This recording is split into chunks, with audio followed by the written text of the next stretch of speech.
I accidentally connected to my wife's car Bluetooth and heard her planning with her ex-lover. Once he signs the house over for the tax benefits, we'll have everything we need to start our new life without that dog. They laughed. I continued being the perfect husband for another 87 days. This morning, my phone exploded with 142 missed calls. Look, I'm not saying I believe in signs from the universe, but if Tuesday mornings had a personality, this one would have been that guy at the DMV who tells you you're in the wrong line after you've waited 45 minutes. You know the type, dead eyes, coffee breath, probably enjoys watching people suffer for sport. I was sitting in my car in the Whole Foods parking lot, which is basically where middle-class Americans go to feel superior about their organic kale, while simultaneously wondering why their bank account is crying. I had my usual Tuesday routine down to a science. Grab the overpriced cold brew that tastes like liquefied smugness, sit in the car for exactly 7 minutes listening to my classic rock playlist, and mentally prepare myself for another day of pretending I enjoyed my job as a financial analyst. Spoiler alert, I didn't. But it paid for Clara's Pilates membership and our mortgage on a house that was approximately 70% her aesthetic vision and 30% my quiet acceptance of defeat. The Foo Fighters were playing through my car speakers, Everlong. If You're Curious, which is a fantastic song that absolutely didn't deserve to be the soundtrack to my life imploding like a poorly constructed souffle. I was halfway through my coffee, doing that thing where you bob your head slightly, because you're alone and nobody can judge your mediocre rhythm, when my phone decided to become a complete traitor. You know that little notification sound? The one that goes ding when your Bluetooth connects? Yeah, that happened. Except I wasn't trying to connect to anything. I glanced down at my phone screen, confused, because the last time I'd intentionally paired my phone with something was probably 2019, and that was only because my car's AUX cord died and I refused to drive in silence like some kind of psychopath. The screen showed a connection to something called C's AirPods. C's AirPods, Clara's AirPods, my wife's AirPods, which were apparently close enough to my car that my phone thought, hey, you know what would be fun? Let's ruin this guy's entire existence. Technology, man. It's like having a really efficient snitch living in your pocket. And that's when I heard it. Her laugh. Not the laugh she does at dinner parties when someone tells a joke that's about as funny as a root canal.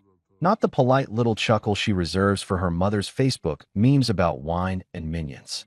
No, this was the laugh. The real one. The one that sounds like pure, unfiltered joy. The kind she used to aim at me back when we first started dating, and I'd do stupid impressions of action movie stars.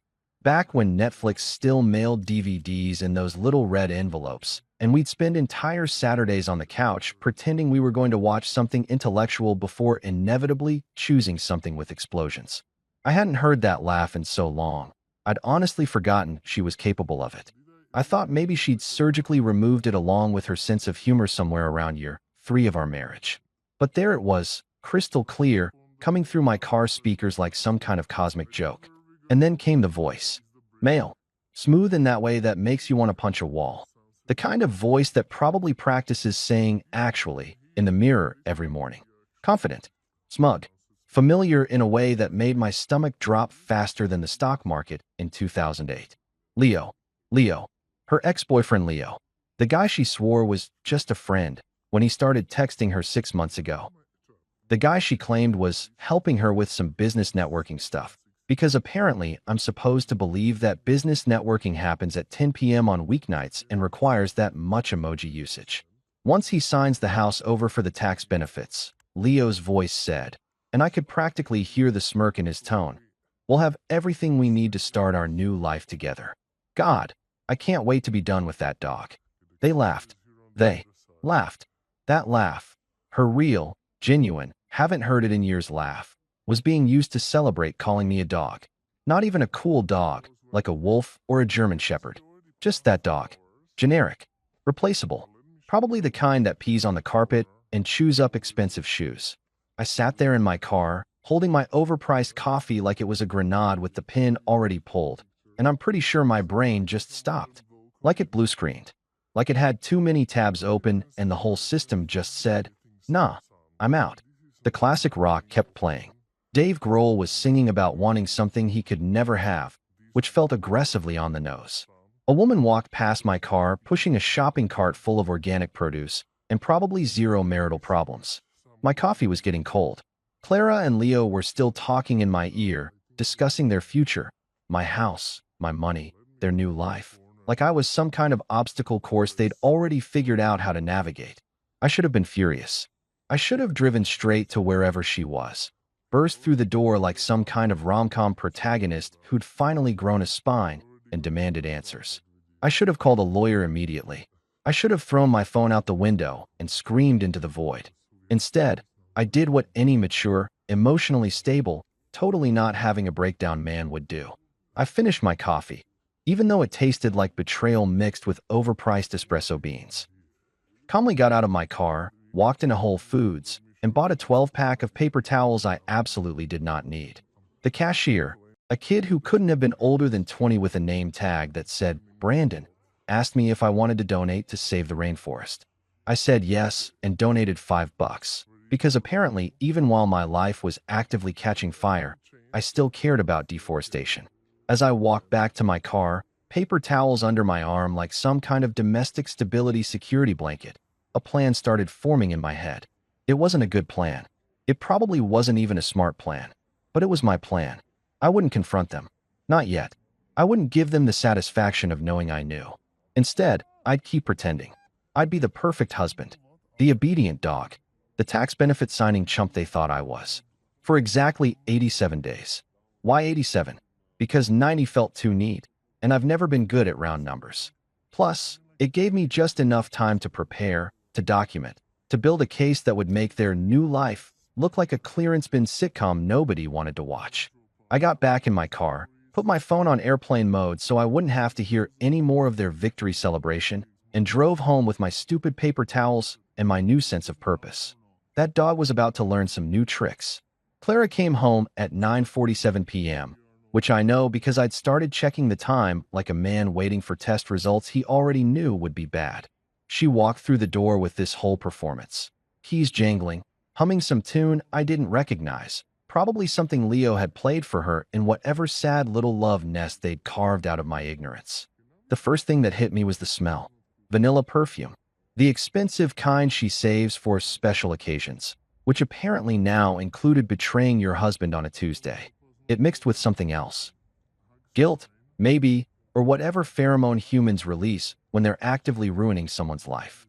If they could bottle that scent, they'd call it Eau d'Audacity and sell it at department stores next to the cologne that promises to make you irresistible to women who are definitely not your wife.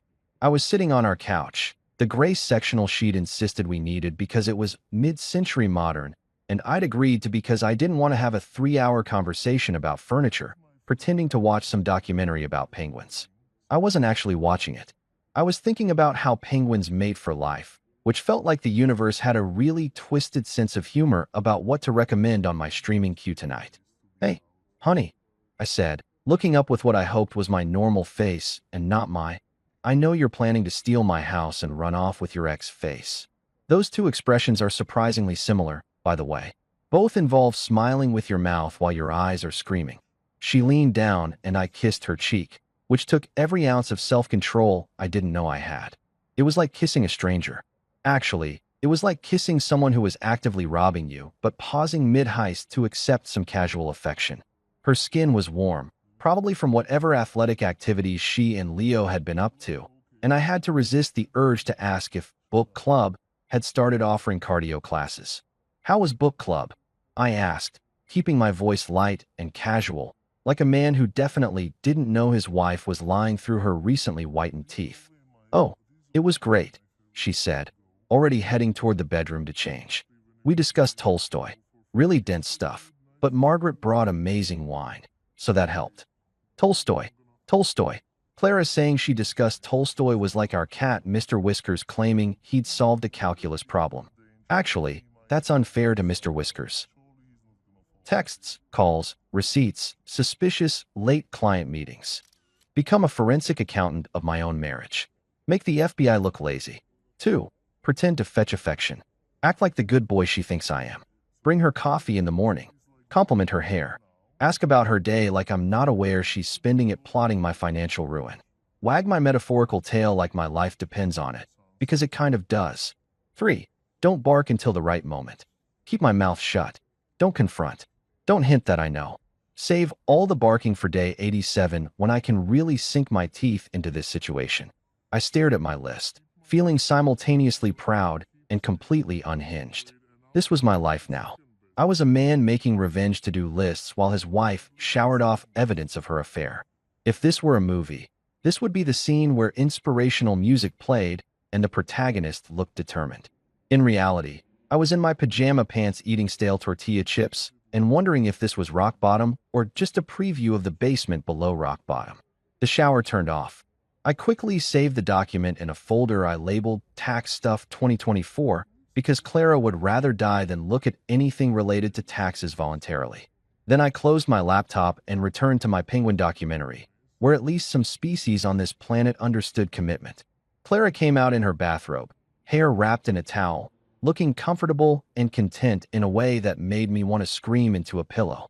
"What are you watching?" she asked, sitting down next to me. "Penguins," I said. "Cute," she replied, already looking at her phone. Probably texting Leo about how oblivious her husband was. How easy this was going to be. How that stupid dog hadn't even noticed his leash was about to be handed to someone else. I waited until she went to bed, claiming she was exhausted from book club, which must have been code for emotionally drained from juggling 2 relationships and a fraud scheme. Before I pulled out my laptop again, I spent the next 2 hours researching divorce lawyers in our area. I read reviews like I was shopping for a surgeon, because in a way, I was. I needed someone who could surgically remove Clara from my life, while keeping all my vital organs, financial and otherwise, intact. That's when I found her. Daphne Vega. 5-star reviews across the board. Testimonials that read like movie taglines. "She destroyed my ex in court. Worth every penny. This woman is a shark in a blazer." Her profile picture showed a woman in her 40s with dark hair, sharp eyes, and a smile that suggested she'd seen every dirty divorce trick in the book and had probably invented a few herself. Her website had a contact form. I filled it out at 2:47 a.m., typing with the manic energy of a man who'd just discovered his wife was a cartoon villain. Subject: Need consultation ASAP. Message: My wife is planning to commit fraud, steal my house, and run off with her ex. I have evidence. I have 87 days. I need someone who can help me make sure the only thing she gets in the divorce is regret. I hit send before I could second-guess myself, closed my laptop, and went to bed next to my wife. The woman who'd promised to love and cherish me but apparently read that as more of a suggestion than a binding contract. The next morning, I woke up to an email from Daphne Vega's office. She could see me at 10 a.m. I replied immediately, "I'll be there."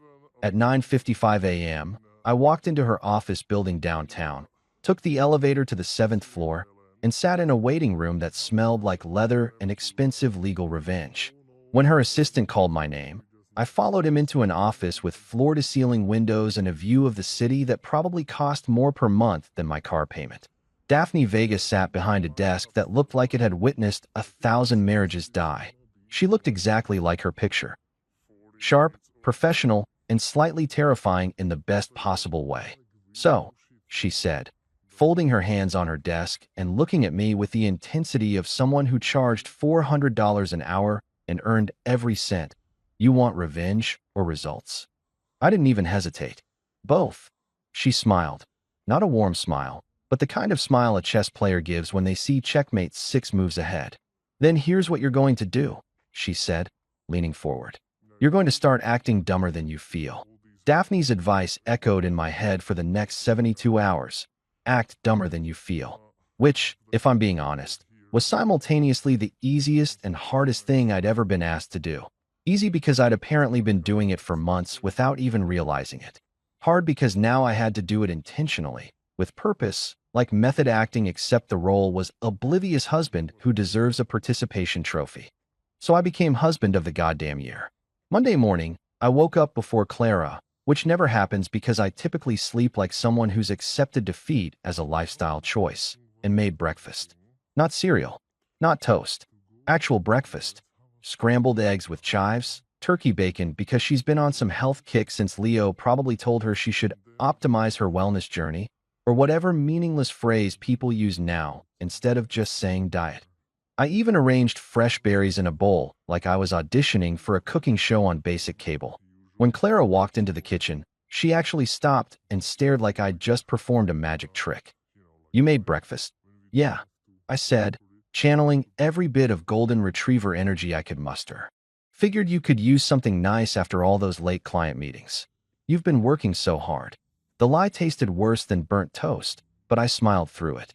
She looked genuinely touched, which would have been sweet if she wasn't actively planning to commit fraud.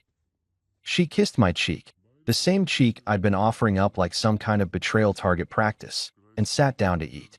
"You're the best," she said, and I swear to God, if irony could kill, we'd both be dead on the kitchen floor. Tuesday, I folded laundry. The entire basket. Matched every sock, which is basically a miracle because our dryer eats socks like they're an endangered delicacy. I even folded her delicate items, with the kind of care usually reserved for handling explosives, because apparently that's what a good husband does when his wife is sleeping with her ex and plotting real estate fraud. Wednesday, I complimented her shoes. "Those are really nice," I said, pointing at her new heels that probably cost more than our water bill. "They make you look tall." She beamed. Actually beamed. Like I'd just told her she'd won a Pulitzer for adultery. The whole time, I was watching, learning, documenting. Because while I was playing the role of America's most supportive spouse, Clara's phone was lighting up like a Christmas tree at a mall that peaked in the 90s. Every notification made this little ping sound that started to feel less like technology and more like the universe's way of reminding me I was married to a woman whose guilty conscience had its own ringtone. She'd placed her phone face down on the counter. Classic cheater move, by the way, but I could still hear it. Ping, ping, ping. It was like Chinese water torture, except instead of water, it was the slow drip of my marriage dissolving. Thursday evening, while she was in the shower, she'd been showering a lot lately, which I'm sure was totally unrelated to anything. I casually picked up her phone. She'd changed her passcode, which was adorable, like I hadn't watched her type it in roughly 8,000 times over the past 5 years. It used to be my birthday. Now it was. I tried a few combinations. Her birthday? No. Her mom's birthday? No. Then I tried it. 0-7-1-5. July 15th. Leo's birthday, which I only knew because she'd mentioned it once 3 years ago when explaining why she needed to send a friendly text to an ex. I'd thought nothing of it at the time because I was stupid and trusting and apparently auditioning for the role of guy who never sees it coming in the movie of my own life. The phone unlocked. Her messages loaded, and there it was. A contact saved as Carpet Guy. Carpet Guy? Let me repeat that for emphasis. She saved her secret lover as Carpet Guy, like some kind of home improvement professional who was here to discuss Shag versus Berber. I had to physically stop myself from laughing because if you're going to destroy someone's life, at least be creative about the deception. Carpet Guy is what you name someone when you have the imaginative capacity of a parking meter. I scrolled through their messages. Each one was worse than the last. Carpet Guy, miss you already. Can't wait until we don't have to hide anymore. Clara, soon. Once the house is transferred, we're free. He's so clueless it's almost sad. Carpet Guy, you sure he'll sign? Clara, please. I could get him to sign anything. He thinks I'm at book club right now, face with tears of joy. That emoji. That laughing emoji. She was laughing about how easy I was to manipulate while I was downstairs folding her underwear like some kind of domestic servant who'd lost all sense of self-respect. I took screenshots, sent them to my email, deleted the evidence that I'd sent them, put her phone back exactly where she'd left it, face down, like the ticking time bomb it was. When she came out of the shower, I was on the couch watching a home renovation show because the irony was too perfect to resist. "Hey babe," I said, all casual. "Did the Carpet Guy ever get back to you about that estimate?" I watched her face. She didn't even flinch. "Oh yeah," she said smoothly. "He said he'd have to come back next week. Scheduling conflict." "That's too bad," I replied. "I really think new carpet would improve the house value. You know, for tax purposes." She smiled. Sat down next to me. Put her head on my shoulder like we were still a couple who did things like casual couch cuddling instead of a husband and wife crime drama waiting to reach its season finale. Inside my head, my inner monologue was absolutely screaming.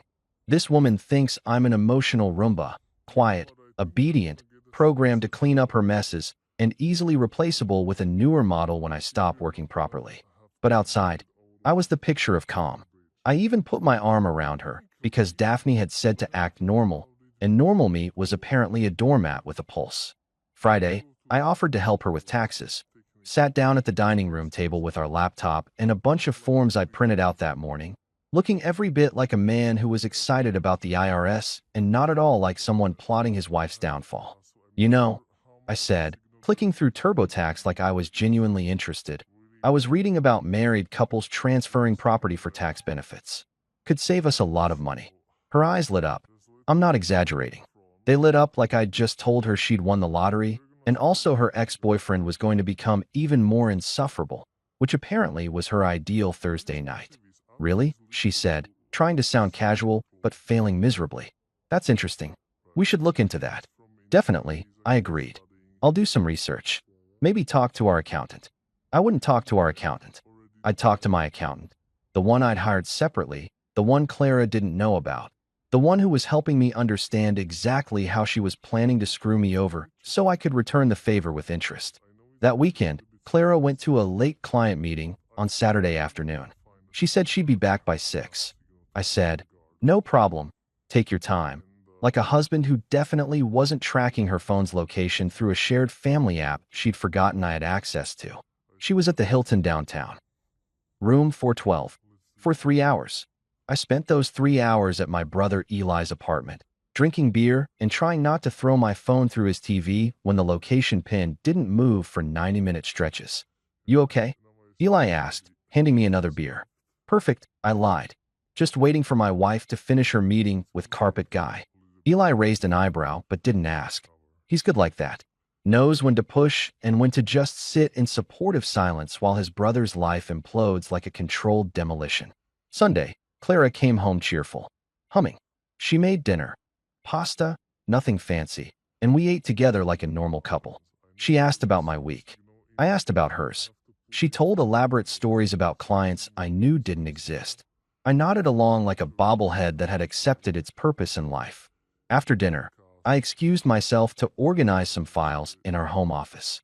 Instead, I opened my laptop and added to my growing folder titled How to Train Your Dragon, Wife Edition, which now included 47 screenshots of texts between Clara and Carpet Guy, location data showing her at hotels during supposed work meetings, credit card statements I'd quietly obtained showing charges at restaurants we'd never been to together, voice memos she'd accidentally left in our shared cloud, including one where she and Leo discussed the timeline for their new beginning. Every piece of evidence was dated, organized, and backed up in 3 separate locations because I'd learned from watching true crime documentaries that the only thing worse than being betrayed is being betrayed and losing the evidence in a hard drive crash. By the end of week 2, I had enough material to write a book called My Wife is Committing Fraud, a Love Story.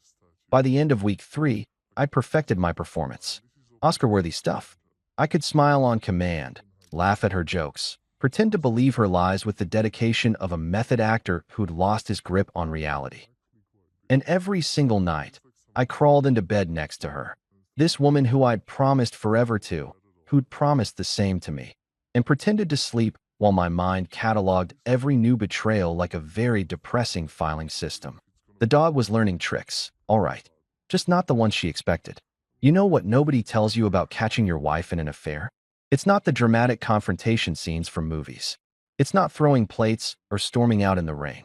It's the weird, mundane moments, like sitting in a Starbucks at 10 a.m. on a Tuesday with your best friend Oscar, watching him hack into your wife's digital life, while you pretend to look at your phone so the barista doesn't think you're planning a heist. Oscar Chuen is the kind of guy who thinks privacy laws are more like gentle suggestions than actual legislation. He works in IT for some tech company downtown that I'm 70% sure is either revolutionary or a front for something questionable. I've never been able to figure out which. He's got the look, thick-framed glasses, perpetually wrinkled button-up shirts, and the energy of someone who's had 12 espressos but still seems weirdly calm about everything. If you needed someone to build you a robot or break into the Pentagon, Oscar would be your guy. He'd also probably do it while explaining why your choice of password was embarrassingly predictable. So let me get this straight, Oscar said, not looking up from his laptop, which had more stickers on it than a middle schooler's notebook. Your wife is cheating on you with a guy she saved as carpet guy, and you want me to clone her entire cloud backup so you can build a legal case against her before she steals your house. That's the gist of it. Yeah, I said, sipping my coffee that tasted like regret and caramel syrup. And you've been pretending you don't know for how long now? 3 weeks. 66 more days to go. Oscar finally looked up, blinking behind his glasses like I'd just told him I was planning to swim to Antarctica. Dude, that's the most psychotic thing I've ever heard. And I once watched a guy try to debug code for 17 hours straight without sleeping. Is that a yes or no on the cloud cloning? He grinned, the kind of grin that suggested he was absolutely going to help me because this was the most entertainment he'd had since someone tried to hack his gaming account, and he'd spent 3 days tracking them down just to send them a strongly worded email about their terrible encryption. Obviously, it's a yes. Give me your login credentials. I slid a piece of paper across the table with Clara's email and the password I'd figured out last week when she'd asked me to check her email for a confirmation from her dentist. The password was Leo and Clara 2024. I'm not even kidding. She might as well have named it Evidence of My Affair and saved everyone some time. Oscar typed for maybe 90 seconds, his fingers moving across the keyboard like he was playing a very aggressive piano concerto. Jesus Christ, her security is terrible, he muttered. She's got two-factor authentication turned off. She's using the same password for like 6 different accounts. And, oh wow, she's got her location sharing on permanently. Does she want to get caught? Is this some kind of cry for help? I think she just genuinely believes I'm too stupid to check, I said, which was probably the most honest thing I'd said all week. Well, you're about to become a digital surveillance expert, my friend. Oscar's screen filled with folders, documents, and what appeared to be Clara's entire digital existence since 2019. Okay, I'm downloading everything. Photos, documents, messages, calendar entries, the works. Should take about 10 minutes. In the meantime, want to tell me why you're waiting 87 days instead of just divorcing her now like a normal person? I explained Daphne's strategy. Let Clara think she's winning. Let her commit to the fraud, gather ironclad evidence, then strike when she's most confident. Oscar nodded along like I was describing a complicated video game strategy, which I guess this kind of was. Except instead of losing points, I was losing my faith in marriage and humanity. Diabolical, he said, sounding genuinely impressed. I like it. Very chess move thinking. Very let them eat cake and then present them with the bill. His laptop beeped. Done. You now have a complete backup of your wife's digital life. I've encrypted it and stored it in 3 separate secure locations. Even if she deletes everything tomorrow, you've got copies.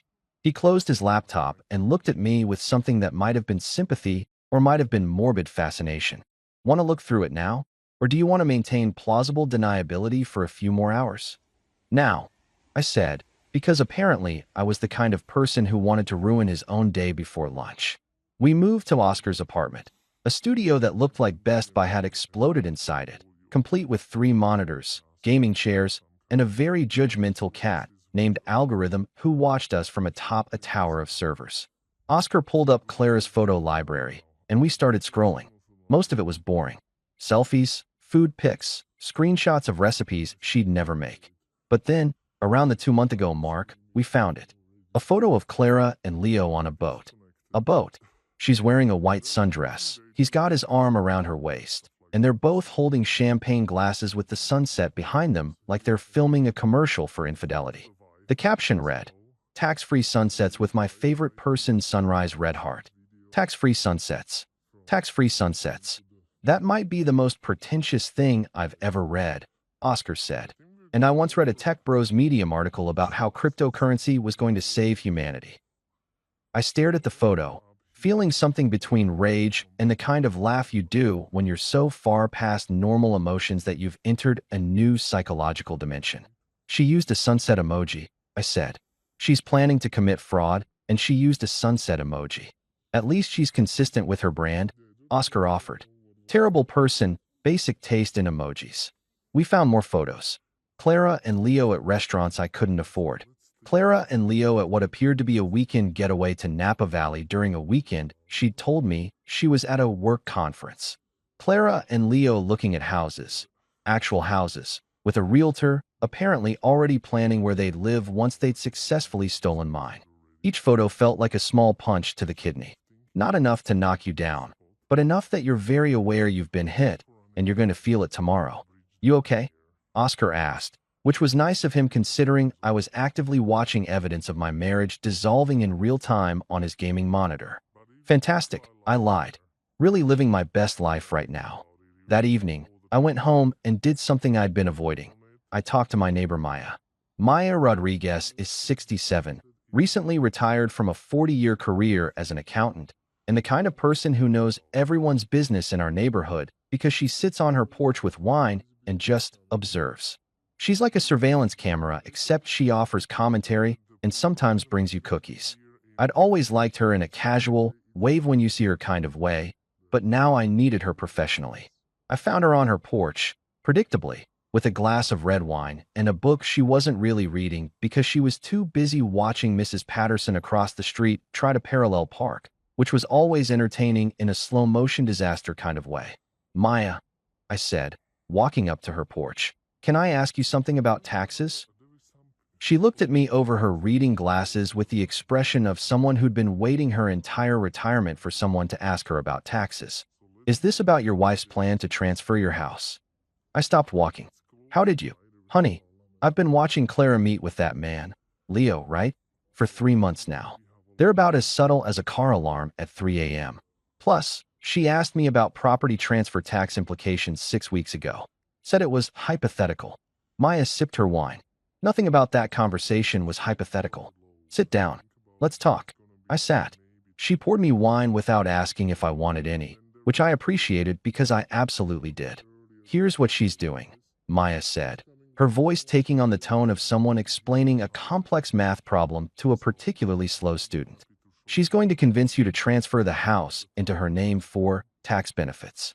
She'll say it's to avoid estate taxes or capital gains or some other legitimate-sounding reason. Once the house is in her name, she'll either sell it out from under you or force you out and keep it for herself and her boyfriend. Either way, you lose the house and probably a chunk of money in the process. I struggled for words. That's incredibly illegal, right? Oh, extremely, Maya said cheerfully. But it works more often than you'd think because people trust their spouses. They sign papers without reading them. They believe that their partner has their best interests at heart. She looked at me meaningfully. But you're smarter than that, aren't you? I'm trying to be, I said. I've got a lawyer. I'm gathering evidence. I'm trying to figure out how to survive the next 63 days without losing my mind. Maya patted my hand with the casual confidence of someone who'd seen this story play out 100 times. Honey, she's not after tax benefits. She's after the whole bone. The house, the money, probably your retirement accounts if she can figure out how to access them. Women like Clara and men like Leo, they see marriage as a business transaction. And right now, you're the asset they're liquidating. I took a long drink of wine. That's the worst thing anyone's ever said to me, and I once had a doctor tell me I had the spine posture of a question mark. She laughed, a real, genuine laugh that somehow made the whole situation feel slightly less apocalyptic. You're going to be fine, she said. You're already 10 steps ahead of her, and she doesn't even know it. Just keep playing the good husband for 2 more months. Let her think she's won. Then, she made a gesture like she was pulling a rug out from under someone. Surprise. I went home that night feeling something I hadn't felt in weeks. Hope. Small, fragile, probably going to get crushed again hope, but hope nonetheless. Clara was already asleep when I got back, or pretending to be, which was fine because I wasn't ready to perform for her yet. I sat in our home office, opened my laptop, and looked at all the evidence I'd collected. Day 23 of Operation Golden Retrieval, and the dog was learning exactly where all the bones were buried. Day 42 of Operation Golden Retrieval arrived with all the subtlety of a freight train made of red flags. I was making coffee, my new morning routine that involved pretending I enjoyed domesticity while internally screaming, when Clara walked into the kitchen with a stack of papers and the kind of smile that I'd learned meant she was about to ask for something that would benefit literally anyone except me. Morning, Babe, she said, setting the papers on the counter next to my coffee mug. I've been thinking. Nothing good has ever followed those 3 words. I've been thinking is what people say right before they suggest timeshares, pyramid schemes, or in this case, updating your will so your cheating wife can cash in when you conveniently die. We should update our wills, she continued, like she'd just suggested we try a new brunch spot instead of planning for my hypothetical demise. I was talking to Margaret from book club, Margaret, who definitely existed and wasn't just a cover story for her affair, and she said it's really important for married couples to have updated estate plans. You know, for tax purposes. Tax purposes. Everything was about tax purposes lately. If I had $1 for every time Clara mentioned taxes, I could probably pay the taxes on the house she was trying to steal. That's thoughtful, I said, because Daphne had coached me on responses that sounded agreeable without actually committing to anything. We should definitely look into that. Her face brightened like I'd just agreed to donate a kidney. Great. I already made appointments with an estate attorney for next week. Of course she did. She'd probably already drafted the will herself. Everything goes to Clara, who is definitely not planning to murder her husband in his sleep. No, seriously, officer. It was natural causes. He just stopped breathing coincidentally right after signing everything over to me. Sounds perfect, I said, making a mental note to call Daphne immediately and ask if updating our wills was code for accelerating your financial murder. Clara kissed my cheek, the same cheek that was developing a permanent flinch response, and disappeared to get ready for work, which I knew meant a 10 a.m. coffee date with Leo, because I'd checked her calendar while she was in the shower. They were meeting at that pretentious place downtown that serves $8 lattes and calls itself a coffee collective, like caffeine is a communist movement. After she left, I sat at the kitchen table and updated my journal. A leather notebook I'd bought specifically for documenting my descent into whatever psychological state I currently occupied. The entry for day 42 read, "Wife still actively planning my downfall. Now wants to update wills. Romantic gesture level, mortician. Husband still playing role of oblivious golden retriever. Getting really good at fetch. Someone should give me a treat. Preferably alcohol. Day 53 brought a new circle of hell. Leo invited me to golf." The text came through at 8 a.m. "Hey man, want to hit the link Saturday? Been meaning to catch up." I stared at my phone like it had just asked me to join a cult. Leo wanted to play golf with me. The man who was sleeping with my wife, planning to steal my house, and had probably never paid for his own coffee in his entire smug existence, wanted to spend 4 hours with me on a golf course pretending we were buddies. I showed the text to Oscar over lunch at a taco truck that parked near his office. He read it, looked at me, and said, "You're going to say yes, aren't you?" "Obviously. You're insane." "I'm thorough," I corrected. "There's a difference. Besides, Daphne said I should act normal, and normal me would probably say yes because I'm a doormat who doesn't know his wife's boyfriend is asking him to golf." Oscar bit into his taco, thinking, okay, but counterpoint. What if he murders you on the golf course? Like, makes it look like an accident? Oops, drove the golf cart off a cliff. So sad. Here's your house, Clara. That's actually a solid plan, I admitted. But I don't think Leo's that smart. He saved himself as carpet guy in my wife's phone. That's not the work of a criminal mastermind. Saturday came. I met Leo at the country club he belonged to, because of course he belonged to a country club. The kind of place where everyone wore pastel colors and talked about their stock portfolios between shots. Leo was waiting at the first tee, looking like a Ralph Lauren ad had come to life. Polo shirt, khaki shorts. One of those visors that only look good on professional golfers, and somehow everyone still wears them. "Hey, buddy." He clapped me on the shoulder like we were old friends, and not two guys sharing the same woman without one of us knowing about it. "Great day for golf, right?" "Perfect," I said, gripping my golf club a little too tightly and imagining alternative uses for it that definitely weren't USI approved. We played 18 holes. 18 holes. That's approximately 4 hours of listening to Leo talk about himself, which felt like a masterclass in human narcissism. He bragged about his consulting business, his investment portfolio, his life philosophy, and his commitment to living authentically, which apparently meant sleeping with other people's wives while discussing ethics. "You know what I believe?" he said on the 7th hole, lining up a putt he'd definitely miss. I believe in radical honesty. People should just say what they feel, you know? No games. No pretending. The irony was so thick I could have used it as a golf ball. This man, this man, was lecturing me about honesty while actively participating in the longest con of my adult life, and I had to stand there nodding like he was Aristotle instead of a walking Cialis commercial. That's a great philosophy, I said. Really admirable. He missed the putt by 3 feet. By the 15th hole, he was telling me about how important it was to invest in relationships and build genuine connections, and I was seriously considering whether prison time for assault with a golf club would be worth it. Probably not, but the thought was comforting. We finished the round. He won by 6 strokes because apparently God has a sick sense of humor, and shook hands like civilized men who weren't enemies. We should do this more often, Leo said. It's good to have solid guy friends, you know? Absolutely, I agreed. Nothing better than male bonding. I drove home, gripping my steering wheel and practicing the deep breathing exercises my therapist had taught me before I'd stopped going to therapy because I couldn't afford the copays anymore after Clara redecorated our living room. Day 60 brought the moment I'd been dreading and somehow also expecting. Clara called me Leo in bed. We weren't even doing anything. Just lying there, watching some Netflix show about baking that neither of us cared about. She was scrolling through her phone, probably texting the actual Leo about how boring her fake life with her husband was, and I was pretending to care about whether someone's souffle would rise. Leo, can you turn up the volume? She said, not even looking up from her phone. The room went silent. Not the peaceful kind of silent.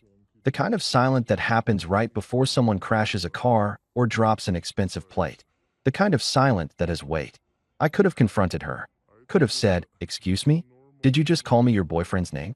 Could have started the whole end game right there. Day 60, ahead of schedule, burned the whole plan because my pride couldn't take another second. Instead, I turned up the volume. Didn't say a word. Just reached for the remote, increased the volume by 3 notches, and went back to watching some guy stress about buttercream frosting. Clara didn't even notice. Didn't catch her mistake. Just kept scrolling through her phone, completely oblivious that she'd just called her husband by her lover's name, and he'd pretended not to hear it. Therapists probably have a term for that kind of restraint. I call it survival. That night, I added to my journal. Day 60, wife called me Leo. Pretended not to hear it. This is fine. Everything is fine. I'm fine. The dog is fine. We're all fine. Only 27 days until this nightmare ends, and I can stop pretending I didn't hear my wife say another man's name in our bed. Cool. Cool, cool, cool. The entries got more unhinged as the days went on. Day 61. Wife still evil. Husband still pretending to be dumb. Cat still judging everyone. Mr. Whiskers might be the only honest one in this house. Day 64. Made her favorite dinner. She said I was so thoughtful. I am not thoughtful. I am documenting. There's a difference. Day 67. Leo texted her, "Miss your smile," and she blushed. Blushed. I was sitting right there. This is my life now. Day 70. 17 days left. 17 days until I can stop acting like a man who enjoys his own humiliation. 17 days until Clara learns that this dog has teeth. The countdown wasn't just about divorce anymore. It was about sanity. About how long a person could maintain a performance before they either won an Oscar or had a complete psychological breakdown in a Costco parking lot. I was determined to make it to day 87, even if it killed me, which, given Clara's interest in updating our wills, was becoming a legitimate concern. You ever see those nature documentaries where the prey animal pretends to be injured to lure the predator closer? That's what I became around day 72. Except instead of limping dramatically across the savannah, I was leaving my phone unlocked on the kitchen counter with Google searches like how to transfer a house title between spouses for tax benefits, open in Safari. It was almost too easy. Embarrassingly easy. The kind of easy that made me wonder if Clara had always been this predictable or if I'd just never paid attention before. Probably both. Marriage has a way of making you complacent. Like you're so comfortable, you stop noticing when your partner starts acting like a Bond villain with a worse disguise. I'd left my phone there deliberately, screen facing up, brightness at maximum, practically glowing like a beacon of stupidity, while I went to grab the mail. I was actually standing in the hallway, watching through the crack in the door like some kind of suburban spy who'd peaked in mediocrity. Clara walked into the kitchen, saw the phone. did that thing where she looked around to make sure no one was watching, which was hilarious because I was literally watching her. Then she picked it up. Her face went through this whole journey of emotions: curiosity, excitement, satisfaction, and finally that smug little smile that I'd started to recognize as her "I'm getting away with it" expression. She took a photo of my search history with her own phone. Actually photographed the evidence of my supposed ignorance like she was documenting an archaeological discovery. Found it, Dr. Jones. The ancient ruins of my husband's brain cell. She put my phone back, smoothed her hair, and went back to whatever she was doing like she hadn't just fallen for bait, so obvious it should have come with a cartoon ACME label. I waited 30 seconds, walked back into the kitchen, and said, "Hey, babe, found anything interesting?" She jumped slightly. Guilty conscience is a hell of a drug. Then recovered with that practiced smile. "Nope, just making tea. Want some?" "Sure," I said, sitting down at the counter and watching her pour hot water like she was performing surgery. "I've been doing some research, actually, about property transfers. For tax purposes." I swear I saw her pupils dilate, like a shark that just smelled blood in the water. "Oh yeah. Yeah, apparently married couples can transfer property between each other and avoid certain taxes. Could save us a lot of money." I paused for effect, playing the role of helpful husband who definitely doesn't know he's being scammed. I was thinking we should talk to our accountant about it. She practically vibrated with excitement. "That's such a good idea. You're so smart to think of that." The audacity, the sheer, unfiltered audacity of calling me smart for falling into her trap. It was like watching a cartoon villain compliment the hero for walking into their obvious snare. "Thanks," I said, accepting the tea she handed me. "I just want to make sure we're doing everything we can to optimize our finances. You know, for our future." "Our future," she repeated, and the way she said it made it clear she was thinking about a future that involved Leo's expensive boat and my money. She kissed my cheek, the famous betrayal cheek, which was developing calluses at this point, and said, "You're such a good man."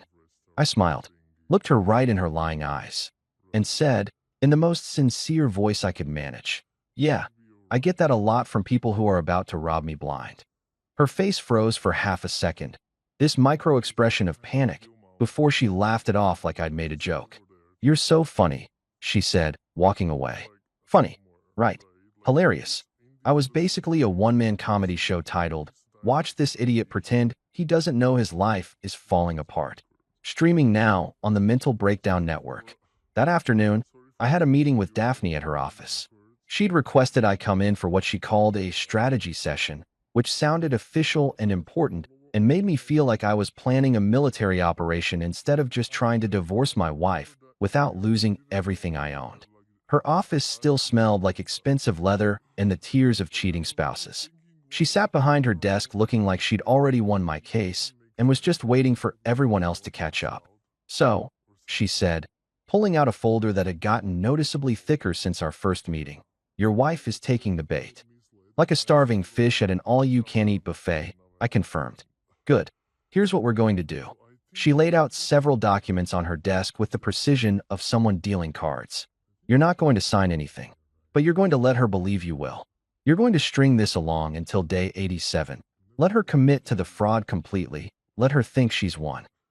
Then we hit her with divorce papers, evidence of the affair, documentation of attempted fraud, and a property settlement that ensures you keep everything.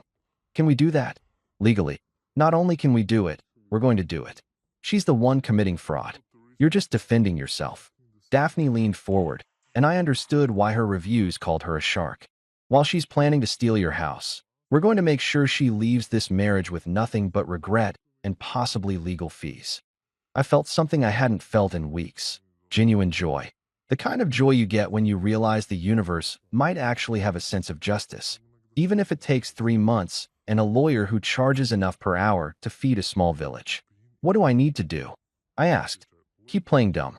But also, and this is important, start protecting your assets now.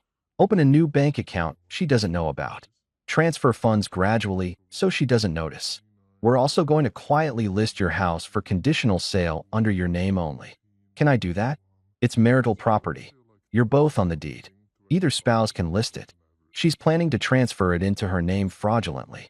We're going to sell it legitimately and ensure you get your share. It's called being proactive. She smiled. Think of it as offensive defense. Over the next week, I became a financial ninja.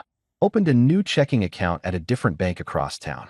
Started transferring small amounts. $200 here, $500 there. Nothing big enough to trigger alerts, but enough that by day 87, I'd have a safety net she couldn't touch. I even opened a separate savings account and moved half our emergency fund into it, because if this wasn't an emergency, I didn't know what was. I contacted a real estate agent named Marcus, recommended by Daphne, naturally, who agreed to list our house discreetly. Conditional sale, he explained over the phone. Means it won't go on the market officially until you give the word. But we'll have all the paperwork ready, professional photos taken, the whole 9 yards. When you're ready to pull the trigger, we can have it listed within hours. How soon can we start? I asked. I can have a photographer there tomorrow if the wife won't be home. Clara had a late client meeting, code for afternoon delight with Leo, scheduled for the next day. Tomorrow works perfectly. The photographer came, took pictures of every room, made our house look like something from a magazine instead of the crime scene of a dying marriage. He was done in 90 minutes. Clara never knew.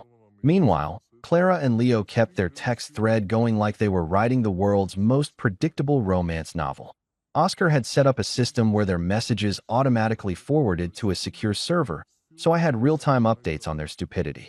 Carpet guy. Can't wait until we don't have to hide anymore. Just a few more weeks. Clara, I know. He's already researching property transfers. This is going to be so easy. Carpet guy. You sure he's not suspicious? Clara, please. He's like a golden retriever. Loyal, trusting, and not smart enough to see what's right in front of him. I read that message while sitting in my car outside a grocery store, and I laughed. Actually laughed out loud like a person who'd finally lost it. Some lady walking past with her shopping cart looked at me like I was about to either rob the place or start preaching about aliens. I texted Oscar. They called me a golden retriever again. Oscar, at least they're consistent. Me. 20 days until this retriever bites back. Oscar, that's the spirit. Want to get tacos later? Me, obviously. Day 80 rolled around, and Clara was practically glowing. She hummed while cooking, actual humming, like a Disney princess, except the song was about fraud instead of true love. She texted Leo with emojis that would make a teenager cringe. Heart eyes. Champagne bottles. That little house emoji that I'm pretty sure represented my house they were planning to steal. I started giving everyone in this nightmare pet names in my head, just to maintain my sanity. Clara, CEO of Bad Decisions. Leo, Mr. Tax Benefit, or alternatively, that carpet guy. Daphne, Angel of Legal Death. Oscar, Tech Wizard of Doom. Maya, Wine Mom Oracle. Mr. Whiskers, the only honest soul in this house. I even practiced my confrontation speech in the bathroom mirror, which is definitely something stable people do. Surprise. I'm not a dog.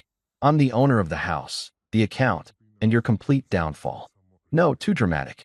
Hey Clara, remember how you thought I was stupid? Plot twist, I'm not. Too casual. Woof woof, bitch. The dog learned new tricks. Perfect. Unhinged, but perfect. Day 87 was 1 week away. 7 days until I could stop pretending. 7 days until Clara and Leo's new life became a new nightmare. 7 days until the golden retriever finally, stopped fetching and started fighting back. I could almost taste the freedom. It tasted like vindication and probably some really expensive whiskey I was going to buy myself as a congrats on not getting defrauded present. 1 more week. Just 1 more week of being the good, dumb, loyal husband. Then the performance would end, and the real show would begin. Day 80 felt different. Like when you're watching a horror movie and you know the jump scare is coming, but you still can't look away. Except in this version, I was both the audience and the guy about to jump out from behind the door, and Clara was the unsuspecting teenager who thought she was winning the game. She woke up that morning practically radiating victory. I'm talking full-blown, I've already won energy. She made breakfast, actual breakfast, not her usual grab a protein bar and run routine, and hummed while doing it. The humming was what really got me. It was this cheerful, off-key melody that sounded like what I imagined Disney villains hum while plotting in their lairs, except instead of a castle, it's a suburban kitchen with granite countertops we'd gone into debt to afford. What's got you in such a good mood? I asked, playing my role as oblivious husband #2. 847 in the long-running series called My Life is a joke. Oh, nothing specific, she said, flipping a pancake with the confidence of someone who thought they'd successfully conned their spouse. Just feeling grateful, you know? We have such a good life together. Together. She used that word like it meant something. Like we were actually a team instead of a magician and her assistant, except the assistant didn't know the magic trick involved making his assets disappear. We do. I agreed, pouring syrup on my pancakes that I absolutely did not want to eat. I'm lucky to have you. The words tasted worse than the time I accidentally drank spoiled milk, but I said them with a smile that I'd perfected over 80 days of advanced lying. I should have gotten a LinkedIn certification in deception by now. Skills: Microsoft Excel, project management, pretending my wife isn't committing fraud, expert level. After breakfast, I checked my phone and saw she'd sent Leo a text at 6:47 a.m., before I'd even woken up. The message had auto-forwarded to my secret email, courtesy of Oscar's technical wizardry and complete disregard for federal privacy laws. Clara, 7 more days. I can barely contain myself. This is actually happening. Carpet guy. I know, baby. Soon we'll be in our new place, living our real life. No more pretending. No more pretending. The irony was so thick I could have used it to pave a driveway.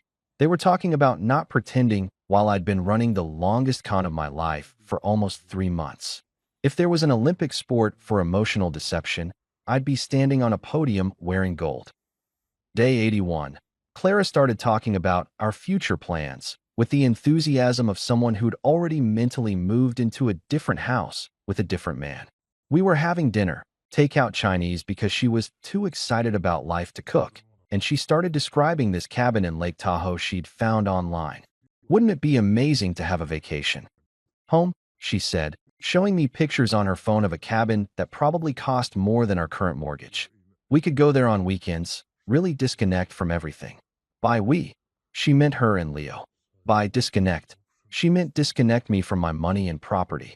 I nodded along like a dashboard bobblehead, saying things like, that sounds nice, and we should definitely look into that, while internally screaming into the void that used to be my faith in humanity.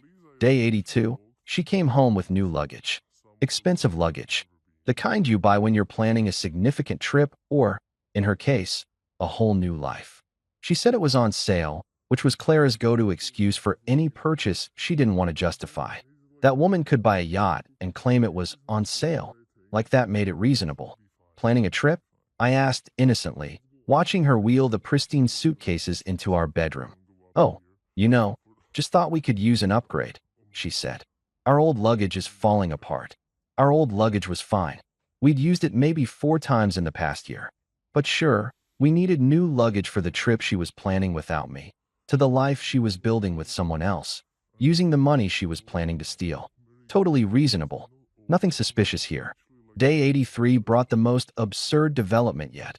Clara asked if I'd be okay with her taking a girls' trip the weekend after our tax meeting. Said she needed time to decompress with friends. Of course, I said, because what else was I going to say? No. Honey, you can't go on your fake girls' trip that's actually a romantic getaway with your boyfriend to celebrate successfully committing fraud. You're the best, she said, kissing me on the lips this time instead of the cheek. Promotion. I'd moved from cheek kiss status to lip kiss status, probably because she was feeling generous about her impending victory. I smiled through it, went to the bathroom, brushed my teeth for 5 minutes straight, and then texted Daphne. She's planning a trip for right after the tax meeting. A girls' trip. Daphne responded within 30 seconds. LOL. Document everything. This is going to be the easiest case I've ever won. Day 84, Sunday. Clara spent 3 hours on the phone with someone she claimed was her mother.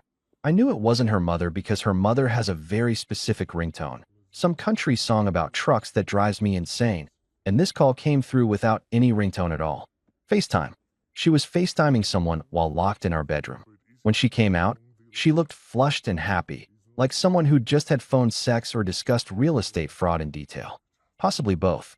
The beautiful thing about Clara's affair was how spectacularly bad she was at hiding it. It was like watching someone try to conceal an elephant by throwing a napkin over it. Everything okay? I asked. Great, she said, too enthusiastically. Mom says hi. Tell her I said hi back. I replied. knowing full well her mom was probably at church doing her Sunday routine and had no idea her daughter was speedrunning the 7 deadly sins.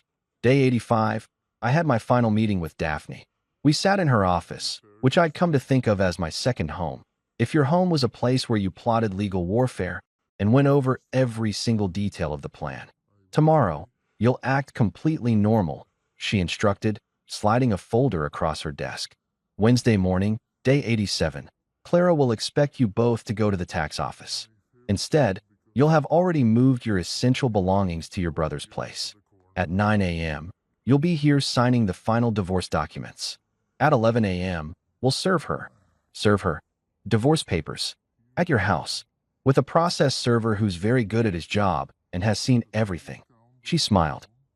By the time she realizes what's happening, the house will be listed, your assets will be protected, and she'll be facing the reality that her plan failed spectacularly. What about Leo? I took the liberty of having someone compile information on his business practices. Turns out consulting is generous. He's been involved in several questionable financial schemes. If your wife wants to tie her life to that sinking ship, that's her choice. But she won't be doing it with your money. I left Daphne's office feeling something between terror and exhilaration. Like someone who'd just jumped out of a plane and wasn't sure if the parachute was going to open, but was committed to the fall anyway. Day 86. The day before everything. Clara was insufferable. She cleaned the house top to bottom, which she never did. She was literally humming while vacuuming, like some kind of deranged housewife from a 1950s commercial, except the product she was selling was betrayal. Big day tomorrow, she said over dinner, which she'd actually cooked. Salmon and asparagus, my favorite, which felt like a condemned man's last meal except I was the one who'd built the gallows. Yeah, I said. Really big day. She had no idea how right she was.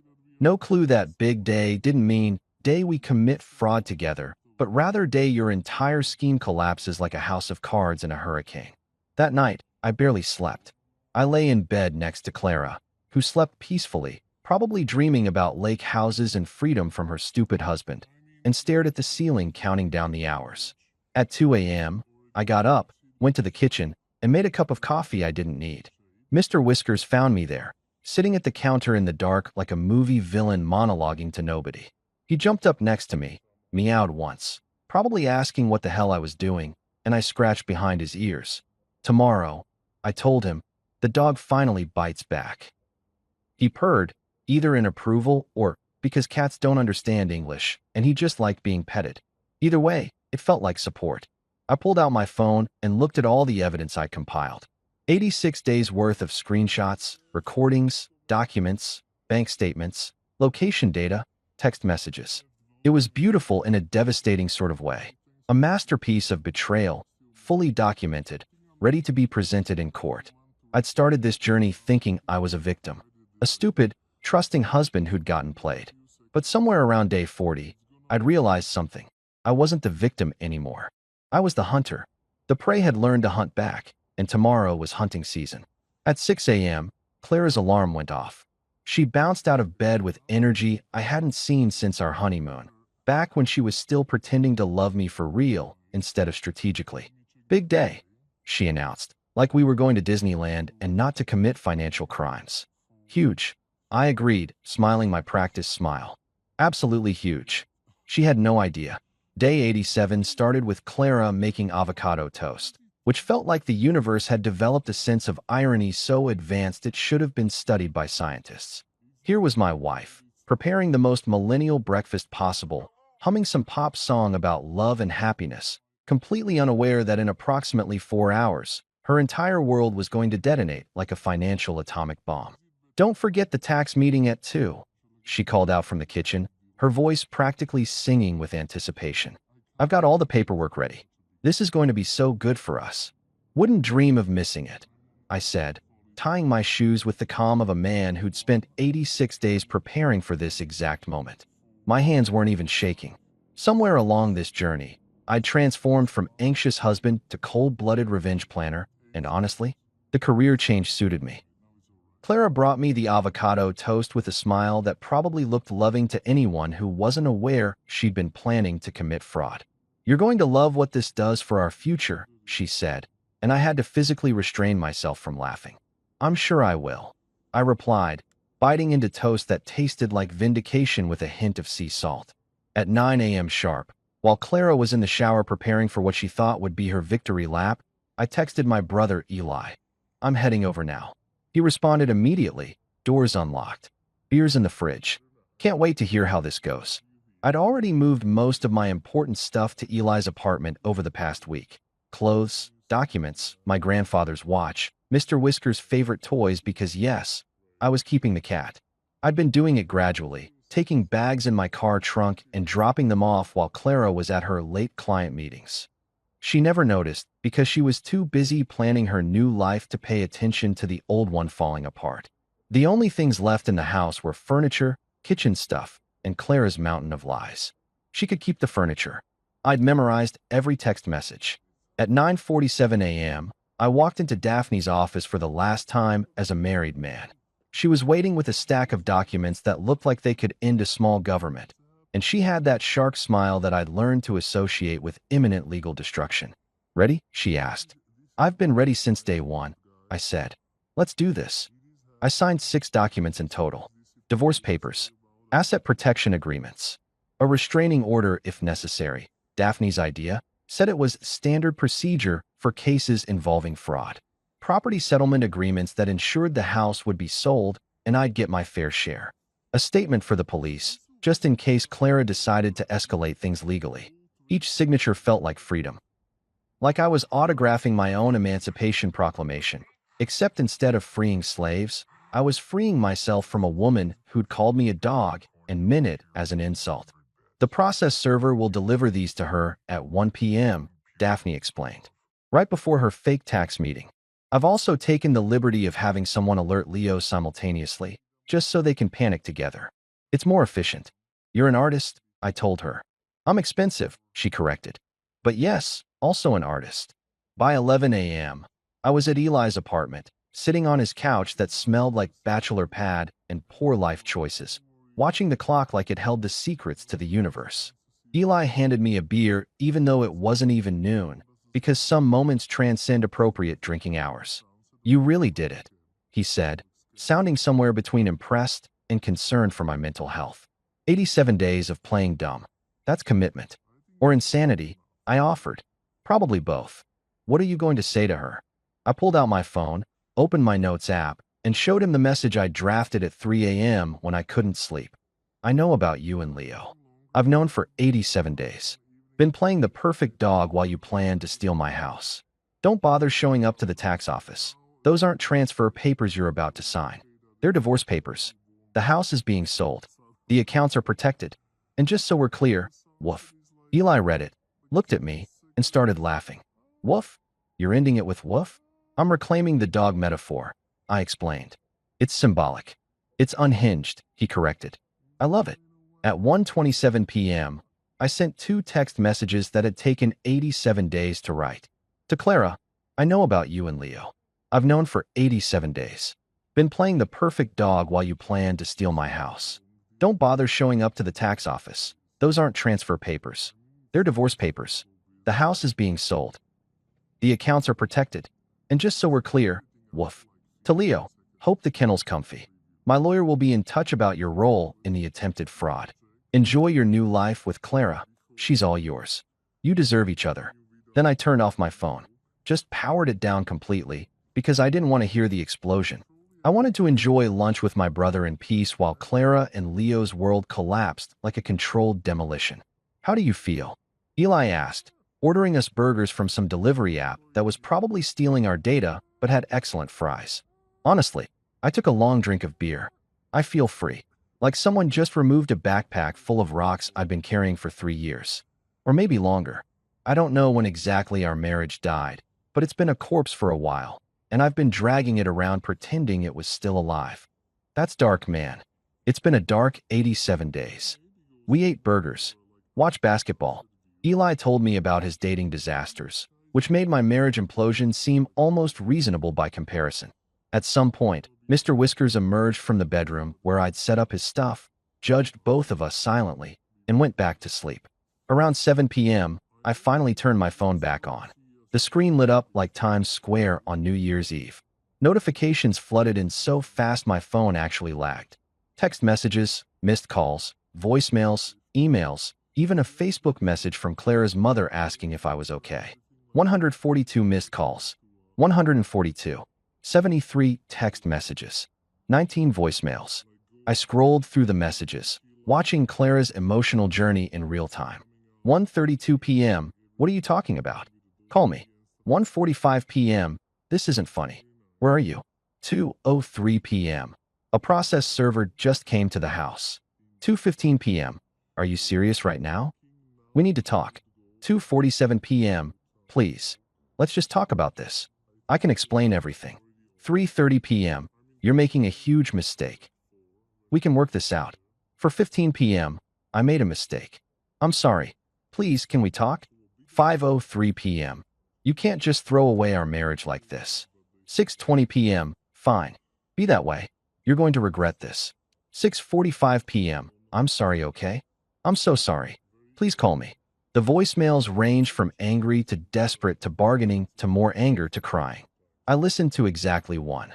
The last one she'd left at 6:52 p.m., where she was crying so hard I could barely understand her. Please, she sobbed. Please just talk to me. We can fix this. I love you. I made a mistake. Please don't do this. Please. I deleted it. Leo had sent messages too, trying to play the reasonable card. Bro, this isn't what it looks like. Let's talk man to man. Clara was confused. Nothing happened. You're making this worse than it is. I responded to exactly one message. Leo's last one where he'd written, "You're going to ruin her life over a misunderstanding." My response, "No. I'm saving mine from fraud. Big difference. Enjoy the carpet business." Then I blocked both of them. Eli watched me handle my phone with the detached calm of someone who'd already processed all their emotions over the past 3 months. You really not going to talk to her? What's there to say? I asked. I spent 87 days documenting every lie, every plan to steal from me, every laugh at my expense. What conversation fixes that? What words make I was going to commit fraud and steal your house acceptable? Fair point. That night, I slept better than I had in months. Not because I was happy. I wasn't sure I knew what happy felt like anymore, but because I was done. Done pretending. Done performing. Done being the loyal dog who didn't realize his owner had been training him for the pound. The next morning, I woke up in Eli's spare room, made coffee, and checked my phone one last time. Clara had sent one final message at 3:47 a.m. I never meant to hurt you. I don't know what happened. I'm sorry. I know you won't believe me, but I am. I hope someday you can forgive me. I stared at that message for a long time. Part of me, the part that had loved her once, that had stood at an altar and meant those vows, wanted to believe her, wanted to think this was all a terrible mistake that could somehow be fixed. But then I remembered day one, hearing her laugh about calling me a dog, hearing her plot with Leo to steal everything I'd worked for. The 86 days after that where she'd smiled to my face while sharpening knives for my back. I deleted the message, opened my email, started composing a response to Daphne. Let's move forward with everything. No settlements. No negotiations. I want this done. The dog had learned new tricks, all right. And the first trick was knowing when to walk away. The thing about consequences is that they're always more entertaining when they're happening to someone else. For the next 6 hours after turning my phone back on, I got a front row seat to the Clara and Leo disaster show. And let me tell you, it was better than anything Netflix has produced in the last 5 years. My phone kept buzzing like it had developed a nervous disorder. Every notification was another desperate attempt at damage control from people who'd spent 3 months thinking I was too stupid to notice my own life being stolen. The audacity of thinking I'd just answer their calls after 87 days of being treated like an obedient house pet was almost impressive. Almost. Clara called 17 more times throughout the evening.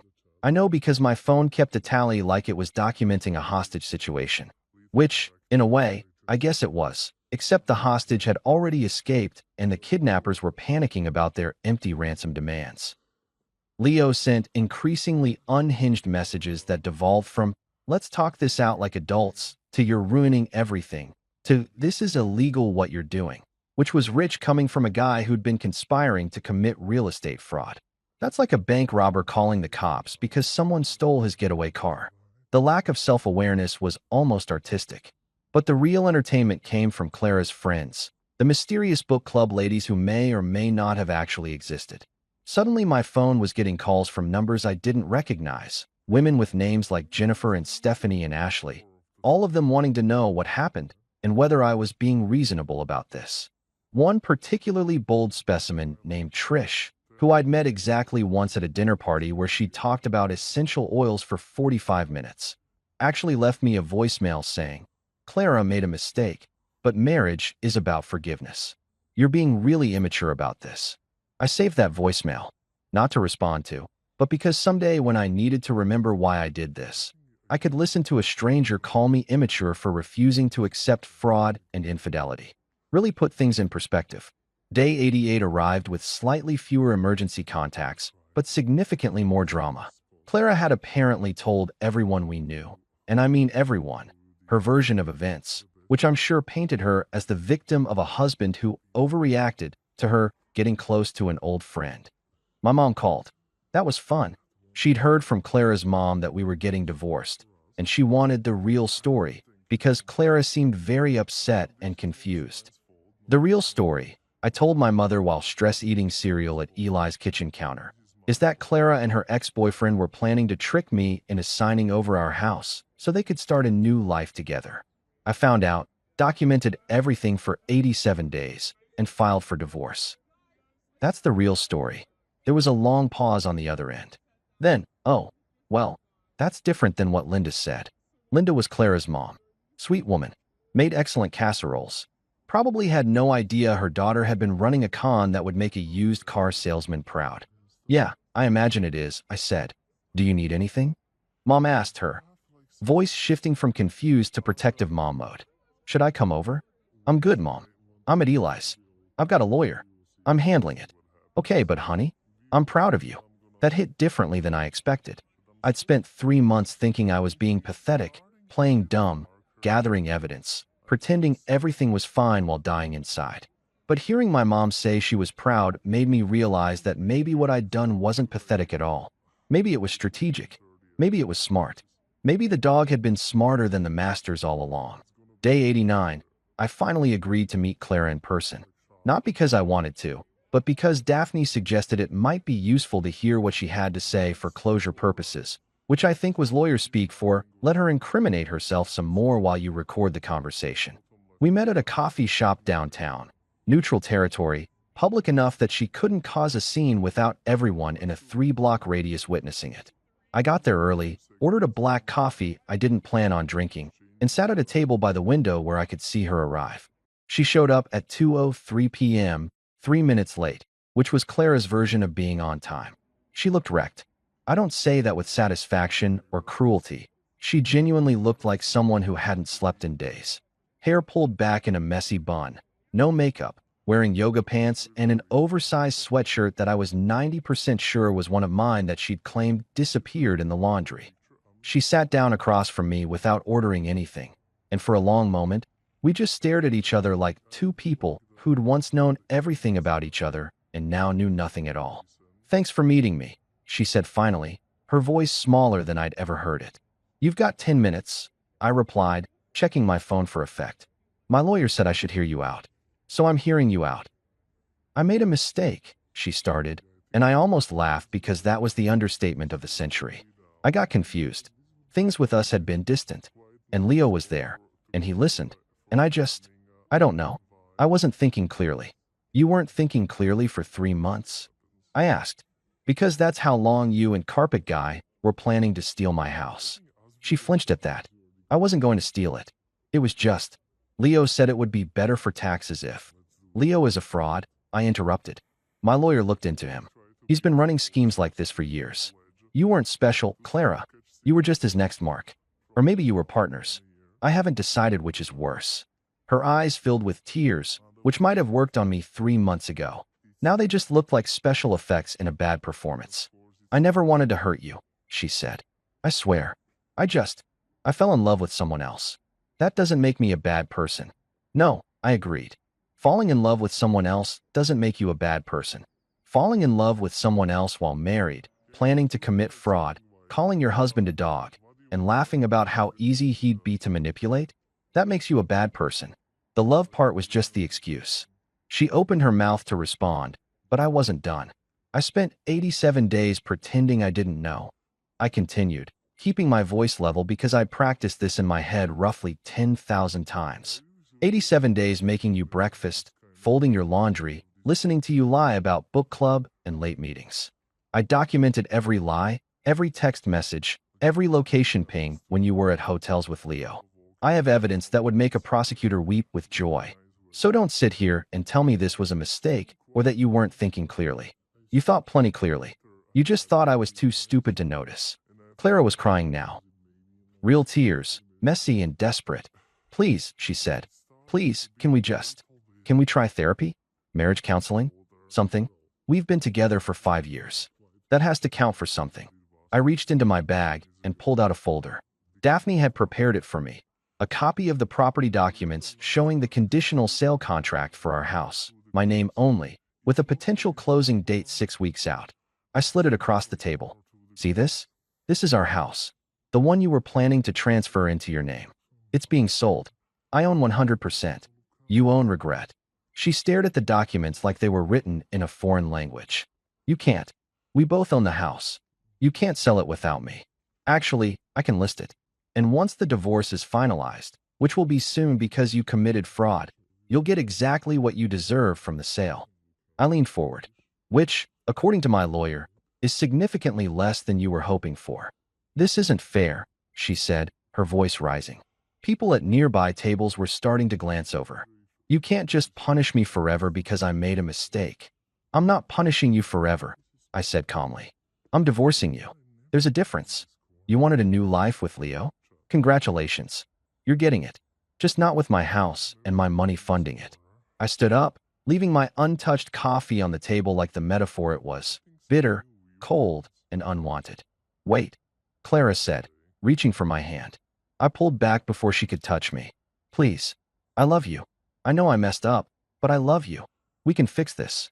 I looked at her, really looked at her, and tried to find the woman I'd married. The one who'd laughed at my jokes and danced in our kitchen and promised me forever. She was gone. Maybe she'd never existed. Maybe I'd just been in love with a performance, and the real Clara was the one sitting here crying because her plan had failed. No, I said simply. We can't. Because I don't love you anymore. I stopped loving you somewhere around day 30 when I realized you were never going to tell me the truth.